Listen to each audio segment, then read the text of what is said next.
काल आल्याबरोबर मित्रांनी सगळ्यात पहिले प्रश्न विचारला, तुझ्या त्या मँगोच्या रेसिपीला मी सकाळी सकाळी उठून बदाम टाकतो, ते मिळणार आहे खायला की नाही? तर आज मी त्याचंच एक छोटं व्हर्जन दाखवतोय, कारण काल डझनभर लोक जेवायला होते, त्यामुळे थोडा मोठा साईज होता. हे ॲक्च्युअल व्हर्जन. ब्रिटनमधलं जे सगळ्यात क्लासिक डेझर्ट आहे, इट इज कॉल्ड ट्रायफल.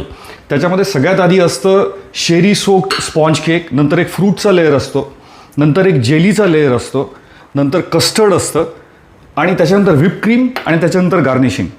आता आपल्याकडे फळांचा राजा असताना आपण ते कशाला कॉपी करायचं, आपण काहीतरी नवीन करूया. So I would call this a layered mango dessert. हे कंडेन्स्ड मिल्क आहे, हे 2 टेबलस्पून मी मिक्स करतोय. हा नॉर्मल स्पॉन्ज केक आहे सगळ्यात बॉटम लेअरला, त्यामध्ये मी आता हे दूध आणि कंडेन्स्ड मिल्क हे आपण जे मगाशी केलं आहे ते टाकतोय. केक सोक झाला आहे. आता त्याच्यामध्ये हा सुंदर हापूसच्या आंब्याचा रस, व्हॅनिला कस्टर्ड. आता सगळ्यात वर हापूसच्या आंब्याच्या cubes. Part of the charm in a trifle is to show off the different layers distinctly.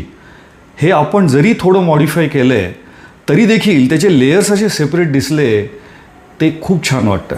आता हे मी फ्रीजमध्ये चिल करणार आहे आणि मी सुद्धा थोडा चिल होतोय. See you.